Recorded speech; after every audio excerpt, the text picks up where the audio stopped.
मैं हर शाम मेट्रो लेता हूँ, जल्दी में होने के कारण नहीं, बल्कि इसलिए क्योंकि वहाँ लोगों को देखने का अवसर मिलता है। शहर खुद को सबसे अच्छे रूप में सीमित जगहों में प्रकट करता है, ट्रेनें, कतारें, प्रतीक्षालय। उस दिन मैंने उसे तुरंत देख लिया। वो दरवाजे के पास खड़ी थी, अपना बैग ऐसे पकड़े हुए मानो वो फिसल जाएगा, जबकि असल में उसके विचार बिखरे हुए थे।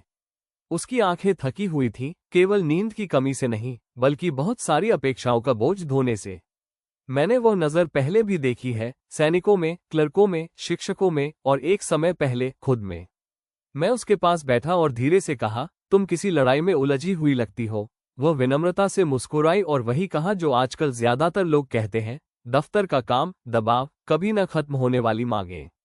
मैं सुनता रहा। लोगों को हर बार उत्तर नहीं चाहिए होते, कभी कभी उन्हें बस ये जानना होता है कि उनकी जद्दोजहद देखी जा रही है। मैंने उससे पूछा कि क्या उसने महाभारत पढ़ी है। जब उसने सिर हिलाया तो मैंने उसे उत्तरा की कहानी सुनाई। कैसे अभिमन्यु की मृत्यु के बाद वो चारों ओर से शोक और भय से घिरी हुई थी, फिर भी उसने निराशा के आगे घुटने नहीं टेके। उसकी शक्ति शांत थी, दिखाई नहीं देती थी, पर अनिवार्य थी। जीवन आगे बढ़ा क्योंकि उसने टूटने की बजाय साहस को चुना। फिर मैंने अर्जुन की बात की, कुरुक्षेत्र के मैदान में खड़ा अर्जुन, जिसके हाथ कांप रहे थे और मन भ्रम से भरा था।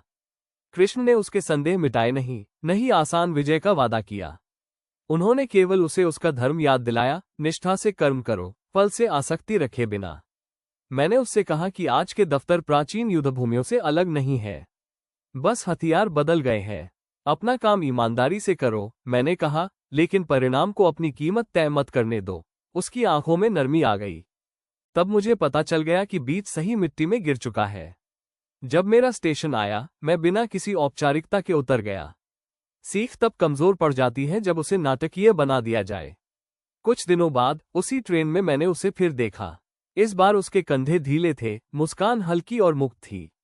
उसने मुझे पहले देखा और मुस्कुराई। तुम ज्यादा खुश लग रही हो, मैंने कहा।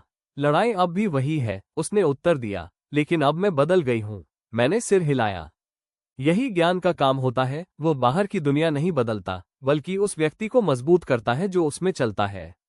मेट्रो आगे बढ़ती रही और मेरे मन में संतोष था।